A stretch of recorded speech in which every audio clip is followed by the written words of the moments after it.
Hey, everybody. Let's get started. We are going to continue in the Gospel of Luke. And can anyone remember what chapter we're in? 12. 12. Good memory. I had to double check. I was pretty sure we were in 12, but you saw me look at my paper. I had to double check to see what chapter we were on. So we are in Luke chapter 12. And I guess we're just going to go ahead and get started. So let me turn on my piece of paper. All right, let me get this zoomed in the right way. All right. Oh. There, we're zoomed in. Okay, so Jesus has been talking about, he's been doing a lot of preaching in this section. Lots of little preaching ideas that we've been looking at. And what are we focusing on? Are we trying to get bigger barns and just be lazy and sleep? Or are we focused about food and shirts with stars? And what sort of things are we focusing our life on? And we need to focus our life on Jesus and proclaiming his name. And then he starts talking about, what are you worried about? Look at this beautiful flower. King Solomon did everything he could to wear fancy clothes, and he never looked as pretty as this flower. And what are you worried about? Are you like the world that's worried about your food and your money? Or are you going to be spiritually minded and seek his kingdom? The Father wants to put you in his kingdom. If we seek his kingdom, God's going to help us to get there. And so then he started telling a parable about how we need to be the people that are looking for the master coming. We need to be those blessed servants, looking for the master. And he said that if the master knew exactly what o'clock it was that the bad guy was going to steal his stuff, he'd be ready. And so we need to be ready in that sort of way. We need to be ready for the Son of Man. And Son of Man is a way that Jesus described himself. He called himself Son of Man. He was the Son of God, but he was also a man. And he calls himself Son of Man. And I just think that's a really neat description. Because he's called Son of Man because Mary had him as a baby too. Right. And so that's such a neat, beautiful description of Jesus. Even though he was God, he wanted to be like us and share with us. And he calls himself Son of Man. So Jesus has been preaching to lots of people, and he's been preaching all these different ideas, and he's been preaching it to the crowds, but the apostles are there. And starting in verse 41, Peter said, Lord, speakest thou this parable unto us, or even unto all? Who are you talking to? And the Lord said, Who then is the faithful and wise steward, whom his Lord shall set over his household, and give to them their portion of food in due season? Blessed is that servant whom his Lord, when he comes, shall find so doing. Of a truth, I say unto you, he will set him over all that he has. All right, we're going to describe this little bit. Peter is saying, who are you talking about? Are you talking about us, or are you talking about everybody? And so Jesus starts telling another parable, and he says, who then is the faithful and wise steward whom his Lord shall set over his household? What's the steward? What's a faithful and wise steward?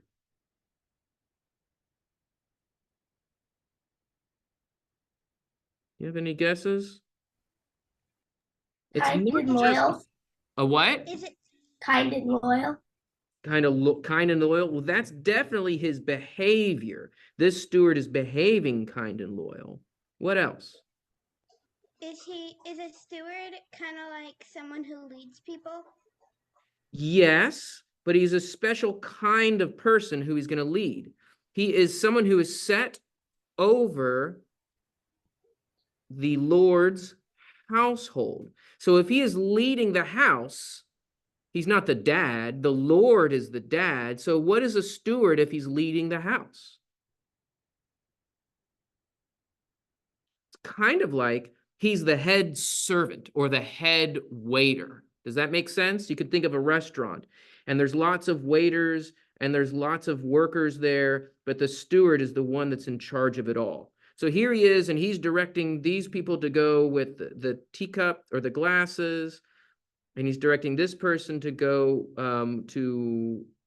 don't know, she's got a rag, and they're going to wash the dishes, and he's going this way, and she's going this way, and he's the steward who's kind of in charge of the whole household, okay? They're rushing around.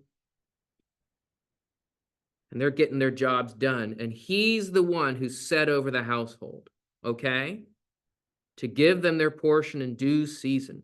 Blessed is that servant whom his Lord, when he comes, shall find so doing. When the master comes and he sees this guy working this way, what'll be his attitude? He'll be happy. I'm going to draw him dancing. He's happy because he sees the steward. We'll put an S on his shirt for steward. He sees the steward doing good work, and that's a great thing. Of a truth, I say to you, he shall set him over all he has. Can you think of any people in the Bible that were stewards that the master put in charge of things in the house to work it? Joseph? Joseph. Joseph's the perfect example. Joseph, was he a lazy, pathetic steward who did a bad job? No. No, he was great.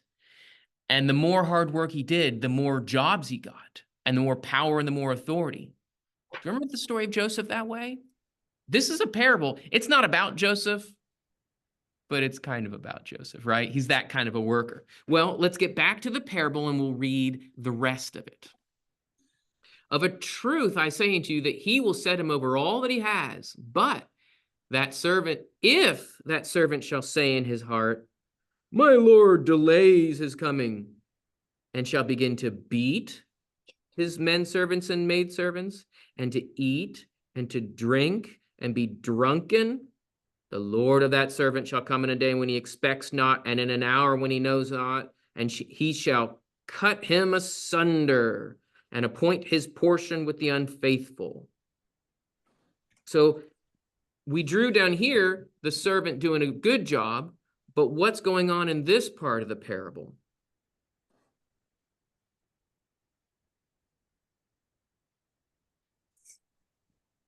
He's doing a bad job. Yeah. This is him yawning. I think this is yawning. It doesn't look very good like a yawn. I don't mean for it to be him yelling. He's got his headband, and he's got in one hand he has his wine cup that's splashing out wine because he's getting drunk. And in the other hand, what's he doing to the fellow servants? Beating them. He's beating them. So here's his punch.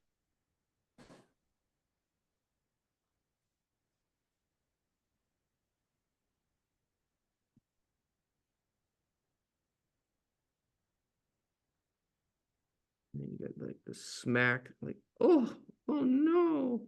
That's supposed to be his mouth all punched out.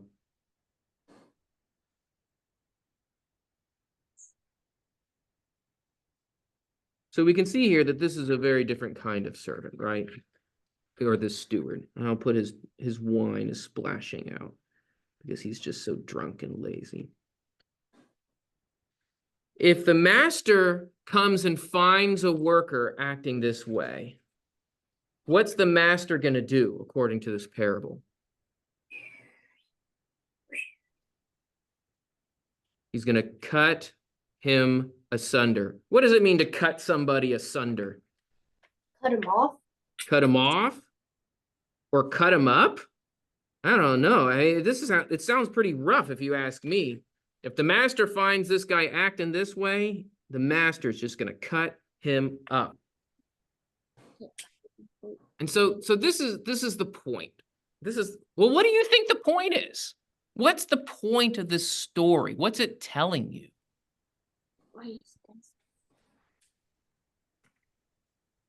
If you were going to tell the story to your mom and dad, this parable, what things would you say?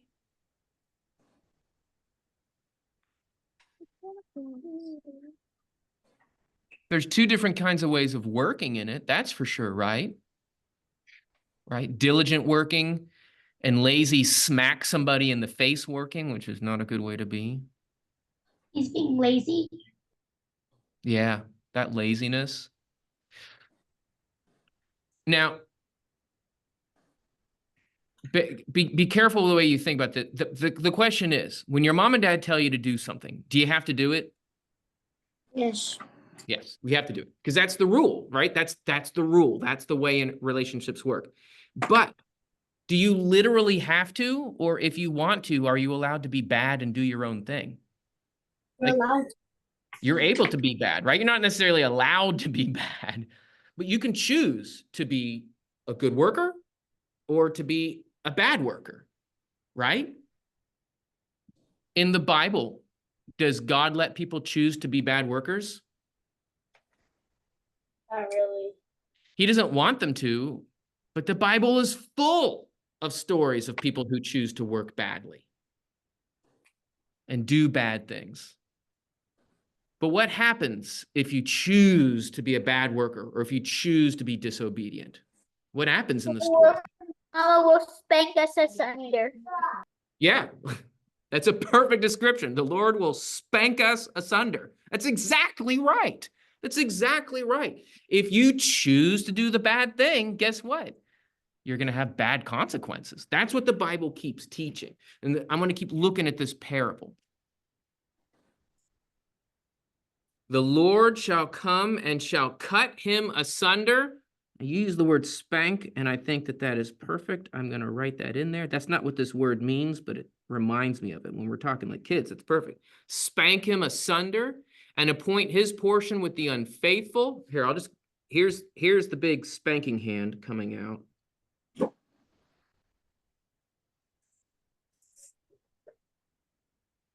Right? If he's going to smack smack the servants, well, guess what's coming to smack him, right? He's gonna get punishment. And that's okay, so that's what's gonna happen. If we are diligent, the master's gonna come with joy. And if we are lazy and ugly, the master's gonna come to spank us asunder. And that servant which knew his Lord's will and made not ready, nor did according to his will, shall be beaten with many stripes. Right? If God says to do something and you do not do it, you're going to get beaten with many stripes. But he that knew not and did things worthy of stripes shall be beaten with few stripes. And to whomever much is given, of him much shall be required. And to whom they commit much, of him they shall ask the more. All right, I'm going to try to draw this part on the wall. And this is a complicated, big idea that I think even adults sometimes struggle with. This is just a big idea that's just kind of hard to understand. So let's see if we can do this.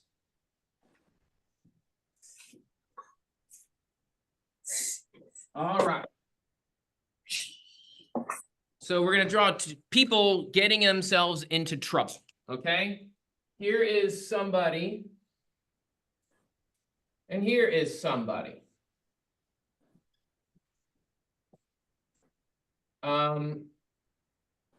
What law do you want them to break?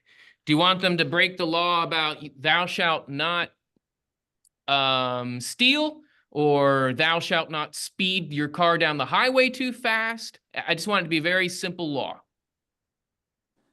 Let's do the driving your car too fast, okay? We're going to do that one. So here's their cars.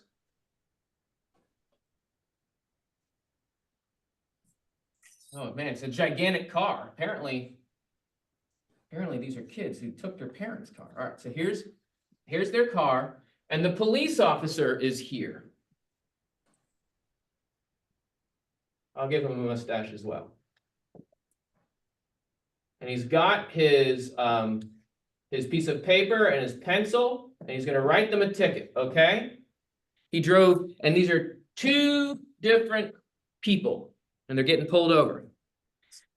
Now, this first guy, he is, okay, what town are they going to live in? Give me a name of a town. Big Flats. Big Flats. It's the town of Big Flats. All right. And he is from Big Flats. Okay. And see, he is a Big Flats police officer. Okay, so this man is from Big Flats, right? And he was driving in front of, around a curve right up near a school. And the speed limit near a school around that curve was 25 miles an hour. Okay? Makes sense. And he drove no, it wouldn't make it 100 miles an hour. We'll say he was driving 50 miles an hour. Okay? So, is he in trouble? Yes. Yes. Did he Yes. break the law? Yes. Yes. He is in trouble. Does the police officer know that he's from Big Flats? No. Well, he actually does, because he's wearing a shirt that says Big Flats. He goes, I know you live around here, Joe. Joe, you live near Big Flats, and you know the school is here. And what does the guy say? Yeah. You knew the school was around that corner, didn't you? Yeah. You knew you were supposed to slow down, didn't you? Yeah. Did you slow down? No. All right. I have to write you a ticket. I'm going to give you $1 million ticket. He's upset. He's got $1 million ticket. I'll just make it $1,000. Is that a big ticket? Yes. That's a big ticket. But this guy is not from Big Flats. What town is he from? Jacksonville. Jacksonville.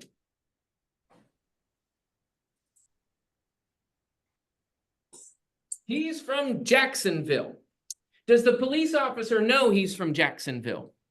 Yes. Because he's wearing a Jacksonville shirt and he's got different license plate on.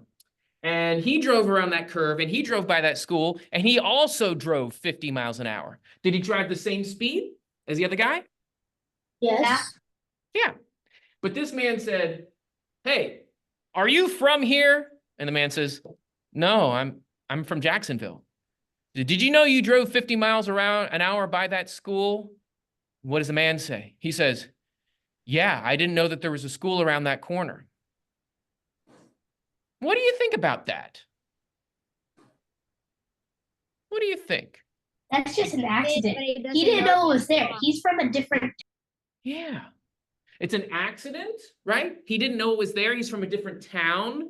But did he still break the law? Yeah. Yeah. Yeah. So the man says, all right, look, I got to write you a ticket because you broke the law. But since you're not around from around here and you didn't know, I'll give you a smaller ticket. I'll give you $100 ticket. What do you think about that? Does that kind of work? Yes. Yeah. Yes. Yeah. That's kind of the way the world works. Now, usually it's the judge. This is a police officer and he's a judge at the same time. But do you see how there's a little bit of a difference there? I'll give him a little bit of a smile and he's saying, oh, thank you, officer. If the servant, let me read the passage again, and then we'll go back to this picture. All right. That servant which knew his Lord's will and made not ready, nor did according to his will, shall be beaten with many stripes. That's like the man who gets the $1,000 ticket. He knew, where is it? He knew the Lord's will and made not ready. But he that knew not and did the things worthy of stripes shall be beaten with a few stripes. That's like the man who only has the $100 ticket. Does that make sense? Yes. Yeah. God has to punish wrong, but he's a good, just God, and he can choose what the punishment's going to be like. And he can kind of work with that idea, and he can take care of the heavy punishment. Have there been times that you did something wrong? Well, of course you've done something wrong, but has there been times when you did something wrong and you got maybe a smaller punishment than you thought you would get? Yeah. Yeah. Does that make you think, whoa, I'll do it wrong again? No. Like, wow, I'm really lucky. My mom and dad were really gracious. That police officer should have given me a bigger ticket, but he let me off with a small ticket. I'm really going to try hard. And I think that that's one of the ideas here. I think that that's one of the ideas. And so Jesus is saying, we have got to be the good servant and good steward who's busy helping people get the job done, helping people do the right things. But if we choose to be lazy and get drunk and to hurt people, we are going to get in trouble. And if we know what to do and we don't do it, we're going to have a really expensive punishment. But even if we don't know, we're still going to have a punishment, aren't we? We really need to work hard to know what God has said so that we will be ready for him. I don't want a ticket. I don't want to get a ticket from God, right? I want to obey and not have to worry about those kinds of consequences. I want to worship God. All right, we'll keep going here. And to whomsoever much is given, much shall be required. And to whom they commit much, of him they shall ask the more. So if you know better, you're going to have a high ticket. All right, now we're going to get to the next section. And Jesus starts talking intense now. I came to cast fire upon the earth. And what will I if it is already kindled? But I have a baptism to be baptized with. And how am I straitened until it is accomplished? Think ye that I have come to give peace on earth? I tell you, nay, but rather division. For there will be from henceforth 5 in one household, 3 against 2, and 2 against 3. They shall be divided, father against son, and son against father, mother against daughter, and daughter against mother, mother-in-law against her daughter-in-law, and daughter-in-law against her mother-in-law. This is an intense paragraph. What is Jesus talking about? Okay, here's the first thing. I have come to cast fire on the earth. Does that sound happy? No. No. What do you think he means, I have come to cast fire upon the earth?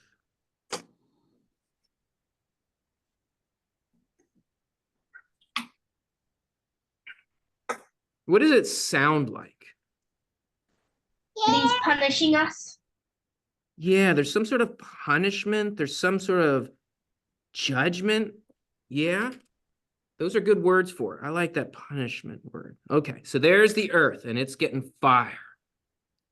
I have a baptism to be baptized with, and how I am straitened or how I am constrained until it is accomplished. What baptism? This is a funny use of the word baptism. I'm going to put water here. What baptism do you think Jesus is talking about?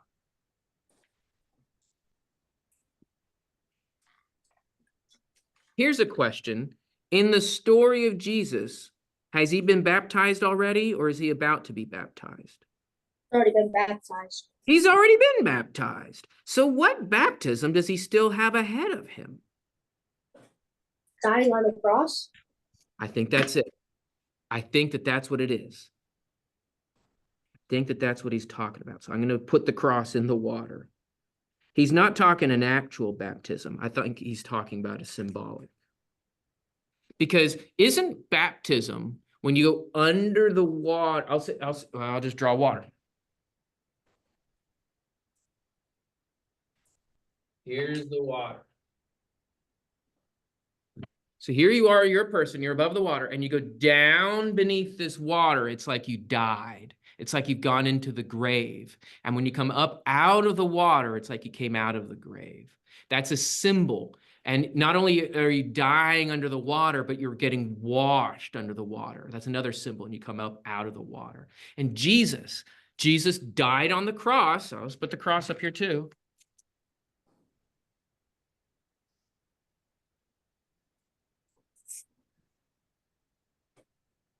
Not only did he die on the cross, what happened after the cross? Where did he go?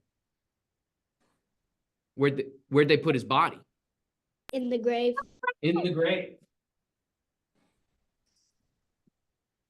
Right? The tomb.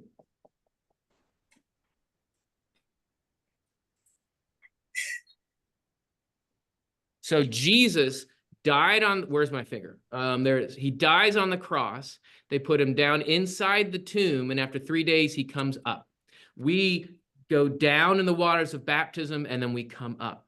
And so Jesus, I think he's talking about his death and his resurrection. And don't you think Jesus would be really scared or intimidated by it? Like it's going to be a big, hard thing? No. I think that's what he's saying here. I have a baptism to be baptized with. Oh, and how I'm constrained until it's accomplished. Think ye that I have come to give peace to the earth? Peace in earth? I tell you no, but rather division. For there shall henceforth be 5 in one household, divided, 3 against 2, and 2 against 3. Let's draw a household of people. 1, 2, 3, 4, 5. And I like to draw people like this, just one big body right here. Here they are. And they're just, this is a family of 5 people, okay? They've all got hands. Yay, here we are. But what is Jesus saying is going to happen? There's going to be division. They're divided. There's going to be division. And these people are going to be angry at the people over there. And these people are going to be angry at the people over there. Did Jesus say, I'm coming to make people mean? No. No. But what is it that Jesus did when he preached? How did people react to Jesus? Yeah. Good. But also, how did they react? Bad. Bad. And I think that's what Jesus is trying to say here. He says, guys, look, my preaching is going to be like a fire on the earth. Oh boy, I have a baptism I'm about to go through that's going to be pretty rough. And you know what's going to happen? The more I preach, the more there's going to be division. 2 people are going to say, we love Jesus. And 3 people are going to say, no, we don't. And then the other house, 3 people are going to say, we love Jesus. And then the other 2 are going to say, no, we don't. Isn't that scary? Yeah. Jesus says that people are going to get divided. Father against son. Do you guys want to be against your dad? Oh. No. We all want to be united together. And so is Jesus saying, thou shalt go against thy daddy? No. No. But is the world divided about Jesus? Yes. Yeah. So I don't think he is giving commands here. I think he's telling the truth. Guys, look, if you follow me, some people are going to be upset about it. Some people won't like it. Does that make sense? This is a hard message. This is a hard message. This is usually a message that the parents and the adults have to deal with because sometimes the adults get in disagreements. Kids are really good at getting along, and kids are really good at believing in Jesus. Sometimes kids become adults and they get really grouchy about it and really upset with other people about it. So that's why it's good to start thinking about these things now. Oh, I don't want to get divided. I want to love Jesus. I want to love Jesus with all you guys. And I hope you guys can love Jesus with me too. And that's what Jesus is trying to teach. Let's do this one last section. And he said unto the multitudes also, when you see a cloud rising in the west, straightway you say, there comes a shower. That's a rain shower. He's not saying you have to go take a bath if you see a cloud. When you see a cloud rising in the west, straightway you say, there comes a shower. And so it comes to pass. And when you see a south wind blowing, you say, there will be a scorching heat. And it comes to pass. Have you ever heard those kinds of things? The old person, oh, I can feel it in my bones. It's going to start raining. Or, oh, look at those clouds. Whatever clouds come from that direction of the sky, we always get a good rainstorm. Or, oh boy, I feel the hot wind blowing. It's going to be a hot day today. Have you heard that kind of thing before? No. People look at the sky and they're able to understand what the weather's going to be like. Is that a good thing? Yeah. You can look at the sky, you can look at nature, and you can say, oh, I think it's going to snow today. Or, oh, it's going to get really rainy today. and you can look and try to figure it out. That's what people like to do, okay? So he uses that as an example. I wonder he's going to use it for. It comes to pass. You see these things and it comes to pass. You hypocrites, you know how to interpret the face of the earth and of heaven, but how is it that you know not how to interpret this time? What's this time, I wonder? How do you not know how to interpret this time? And why, even of yourselves, you judge not what is right, interpreting this time and what is right. For as thou art going to your adversary before the magistrate, on the way give diligence to be quit of him, lest haply he hail thee into the judge, and the judge delivered you to the officer, and the officer cast you into prison. I say to you, there shall be no way, there shalt by no means come out from thence till thou hast paid the last mite. All right, so there's two parts. Here's the first part, and here's the second part. First, Jesus says, you are walking around. Oh, well, here's the sky part, right? You can see the sky, and you can know, oh, that's a dark cloud. I think it's going to be rain, and surely it turns into rain. Now he says, you need to judge what's right. You need to judge this time. You need to see the things that are right, and you need to see the time. Here's the thing. Who was walking around back then talking to them? Jesus. Jesus. And what did people do about it? Obeyed and disobeyed. Some of them obeyed, and some of them didn't obey.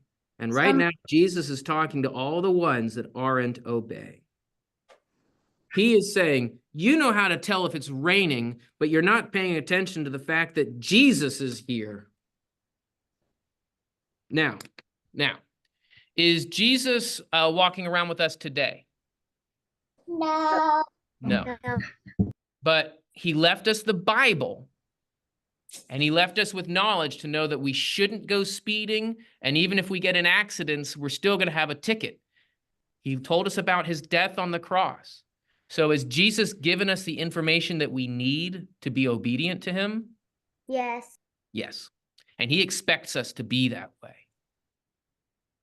So we need to be able to judge the right time. We need to judge the right things. And here's the second one. If you're going to the judge, let's say you got, oh, I'll do it back here. What if the police officer says, okay, I can't make a decision. I can't make a decision. We'll have to take it to the judge. We'll have to go and go to court. What if you run to the courthouse and you're like this? You go to the man and you're on your hands and knees. And it's like you're praying to him and you say, sorry, what can I do to make it up to you? Is that a good idea to do? No. No. I think it's good. You can go talk to the judge. He might say, oh, okay, look, I'll change your $1,000 ticket and I'll bring it down a little bit. Right? He might listen to you. Because the judgment is coming, right? What if you don't talk to the judge? How big is your ticket going to be? $1,000. $1,000. Is there any way you can get out of it? No. No. No. And I think that this is the point that Jesus is trying to say. Look, guys, the cross is coming. And if the cross is coming, then judgment is coming. And if judgment is coming, what's going to happen? We're all going to be judged. We're all going to be judged. And he's saying, guys, you're going to have to pay either $1,000 ticket or $100 ticket. You need to talk to do we need to just go around talking to a judge? Who do we really need to talk to? God. God. We need to talk to God and Jesus, because Jesus is the one who was in the cave, in the tomb, and came back to life. And if Jesus can come back to life, what does that mean he can do for us? Save us. He can save us. He can bring us back from death. I think that that's what this whole section is about, that we need to pay attention. We need to be servants that aren't lazy, but instead be the servants who are working hard to do a good job, because judgment is coming. Judgment is coming. That's kind of a mommy and daddy sermon, but do you guys get punishment if you get in trouble too? Yes. Yeah. Yeah, so you guys know what this is all about. You know what it's all about too. So it's just a big, big lesson that I think we all need to worry about and think about. And I don't think you have to worry about speeding your car too fast.